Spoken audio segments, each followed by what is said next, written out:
स्वागत है दोस्तों परीक्षा तैयारी जोन चैनल में। आपके लिए एक रीजनिंग का 10 क्वेश्चन का एमसीक्यू है जो आने वाली जो भी एग्जामिनेशन है यूकेपीएससी या यूके ट्रिपल एससी द्वारा, तो उसके लिए काफ़ी हेल्पफुल होगी। तो ये आज रीजनिंग का पार्ट है। तो चलिए शुरू करते हैं। पहला क्वेश्चन, तो ये दोनों इंग्लिश और हिंदी दोनों लैंग्वेज में है, तो जिसको जो सही लगे। तो फ़िलहाल के लिए मैं इसको सॉल्व कर रहा हूँ हिंदी में। तो चलिए शुरू करते हैं। पहला क्वेश्चन कहता है ए बी सी डी और ई एक ही पंक्ति में बैठे हैं, बी डी के दाईं ओर है। अगर ये राइट ले लें और ये उल्टा ले लिया, अगर ये राइट ले लें और ये लेफ़्ट ले लें, तो कहता है बी डी के दाईं ओर है। जो बी है वो डी के दाईं ओर बैठा है, ठीक है।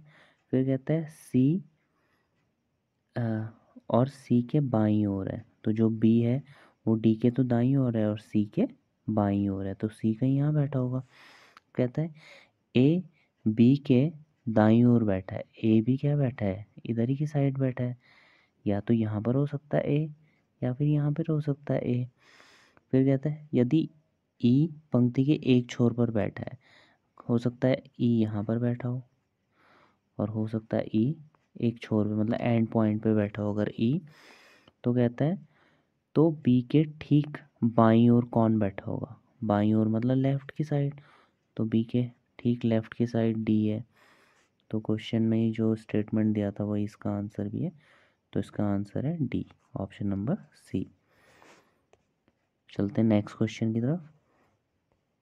नेक्स्ट क्वेश्चन है, अगर system is coded as R X R S D L, what is the code for reason. ठीक है, तो अगर हम सिस्टम में देखें तो क्या लिखे, S Y S T E M को कैसे लिख सकते हैं हम, इसको कह सकते हैं R Y R S D L. तो अगर हमें अल्फ़ाबेटिकल ऑर्डर पता है तो हम इजीली क्लियर कर सकते हैं। जैसे 19 नंबर पे आता है एस अल्फ़ाबेटिकली, वाई 25 नंबर पे, एस 19 नंबर पे, टी 20 नंबर पे, ई 5 नंबर पे अल्फ़ाबेट में, और एम 13 नंबर पे, और आर की पोजीशन है 18, और ये एक्स की पोजीशन है 24, और आर की पोजीशन फिर 18, एस की पोजीशन 19, डी की पोजीशन 4 और एल की पोजीशन 12। तो अगर हम देखें, अगर ये तो 19 से 18 हो गया, 24 से 25 से 24 हो गया, फिर 19 से 18 हो गया, फिर 5 से 4 हो गया, है ना, और ऐसे ही 13 से 12 हो गया। तो मतलब एक जो भी है लेस हो गया, जो भी अल्फ़ाबेट हैं वो एक लेस हो गया। तो अगर हम इस रीज़न के लिए देखें तो REASON, तो इसमें भी इनमें से एक इससे पहले वाला लेटर आएगा। कहने का मतलब ये, अगर ये 18 नंबर पे आता है आर, तो इससे पहले कौन सा आएगा, 17 नंबर पे क्यू आएगा। ई अगर 5 नंबर पे आता है अल्फ़ाबेटिकली, तो इससे पहले डी आएगा, और ए से पहले जेड आएगा, एस से पहले फिर से क्या आएगा, 18 पे आर आता है, आर आएगा, ओ से पहले क्या आएगा, ओ से पहले आएगा एन, और लास्ट है एन, एन से पहले आएगा हमारा एम 13। ठीक है, ये 14 पे होता है तो इससे पहले, तो Q D Z R N M, तो option number A is the right answer. देखते हैं नेक्स्ट क्वेश्चन। तो इसको हिंदी में देख लेते हैं। दोनों लैंग्वेज में आपको जो भी सही लगे आप उसमें कर सकते हैं।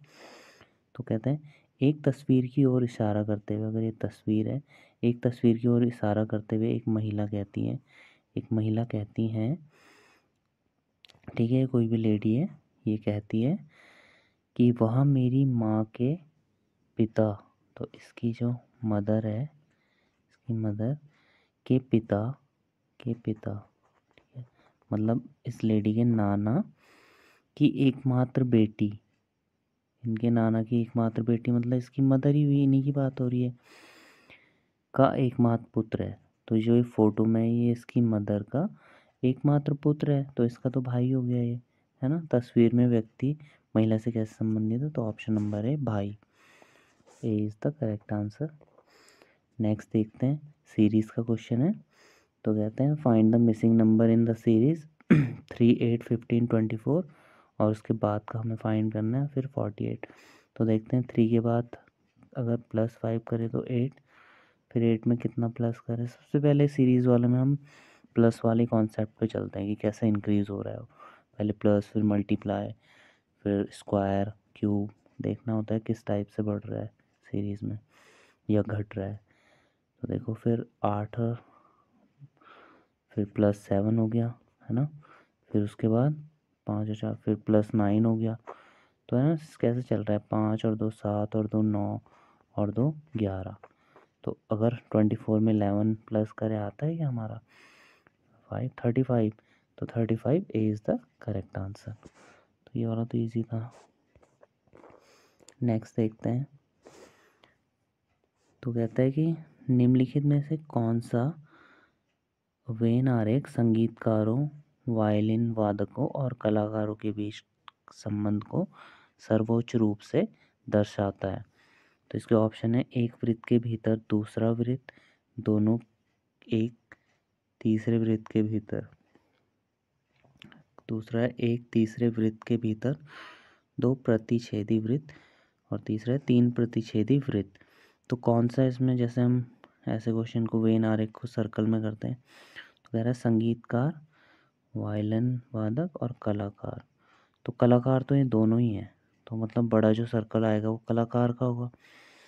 और कुछ संगीतकार हो सकते हैं वायलिन वादक हो, सारे तो ज़रूरी नहीं है।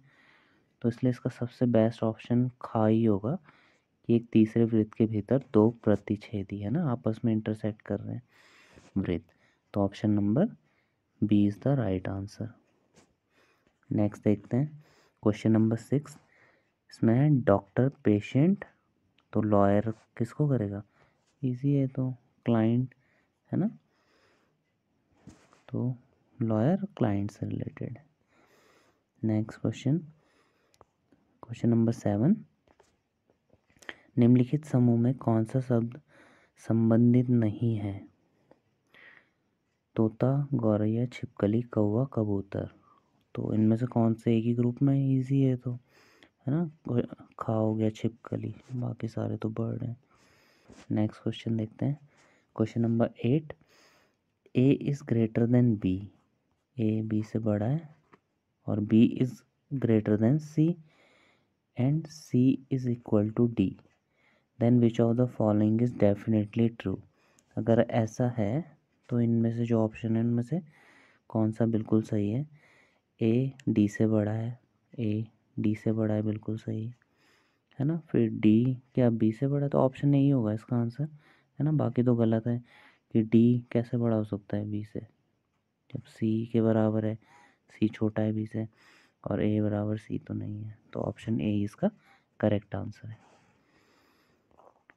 नेक्स्ट क्वेश्चन देखते हैं क्वेश्चन नंबर 9। कहता है यदि शब्द सीक्वेंस के पहले और तीसरे अक्षरों को आपस में बदल दिया जाए और दूसरे और चौथे अक्षर को आपस में बदल दिया जाए और इसी तरह आगे भी, तो बाईं से सातवां अक्षर कौन सा होगा। तो सीक्वेंस है, ठीक है, S E Q U E N C E. कह रही है 1 2 3 4 5 6 7 8, है ना। एक और तीसरे को चेंज कर दो, ठीक है, यही कहा उसने, पहले और तीसरे को, दूसरे और चौथे को। तो ऐसे पाँचवें और सातवें को चेंज कर दो, मतलब पाँचवें की जगह सातवां आ जाएगा, सातवें की जगह पाँचवा, और छठे की जगह आठवां और आठवें की जगह छठा। तो सबसे पहले इसमें एक की जगह कौन आ जाएगा, तीसरे नंबर पे कौन है, क्यू, क्यू आ जाएगा, ठीक है। और इसकी जगह पे, क्यू की जगह पे एस, और यहाँ दूसरे पे कौन आ जाएगा, यू आ जाएगा, और दूसरे की जगह पे, चौथे की जगह पे ई आ जाएगा, है ना, सेकंड वाला। अब यहाँ पर जो ई है, पाँचवें की जगह सातवां आ जाएगा सी, और सातवें की जगह ई आ जाएगा। तो हमसे यही पूछा है उसने, बाएं से सातवां, है ना, तो सातवें पे ई आ जाएगा। तो यही हमारा आंसर है, ई है यहाँ पर खा। तो option number B right answer हो जाएगा हमारा, ऑप्शन बी, है ना, ऑप्शन बी ई। तो लास्ट क्वेश्चन देखते हैं, 10th क्वेश्चन कह रहा है निम्नलिखित श्रृंखला पर विचार कीजिए, है ना। तो नेक्स्ट कौन सा आएगा इसमें, तो इसमें भी अगर अल्फ़ाबेटिकल ऑर्डर हमें पता है तो इजी पड़ता है फिर उससे।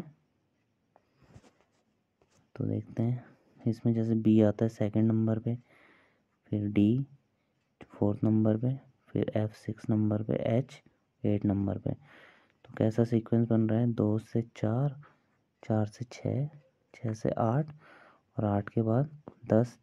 तो एच 8 पे है तो 10 पे कौन आता है, जे आता है 10 पे, ठीक है। और हमारे नंबर कैसे बढ़ रहे हैं, 2 और 3 5, 5 और 7 12, 12 के बाद 27। या ऐसे कर सकते हैं इसको, 2 5 कैसे, 2 2 जा 4 + 1 5 और 5 2 जा 10 + 2 12, 12 + 2 + 3, है ना। पैटर्न बन रहा है 27, है ना, इंटू 2 हो रहा है, प्लस एक एक नंबर इंक्रीज हो रहा है। तो 27 में हम 2 से मल्टीप्लाई करें और प्लस 1 2 3, अब 4 प्लस हो जाएगा। तो 27 दूनी 54 + 4 58। तो है जे 58, है ना, यही है। और अगर लास्ट वाला भी देखना है तो ई से एच, तो ई 5 नंबर पे आता है, एच 8 नंबर पे आता है, के 11 नंबर पे आता है, एन 14 नंबर पे। तो कैसे पढ़ रहे हैं, 5 और 3 8, 8 और 3 11, 11 और 3 14 और 3 17। तो क्यू 17। तो option number A is the right answer. तो ये थे दोस्तों आज के 10 क्वेश्चन रीजनिंग के।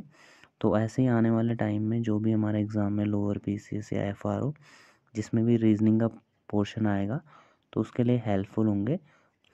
तो दोस्तों अगर आपको थोड़ी सी भी हेल्प मिली हो चैनल के माध्यम से तो चैनल को ज़रूर सब्सक्राइब एंड शेयर करें। मिलते हैं नेक्स्ट वीडियो में। Thank you.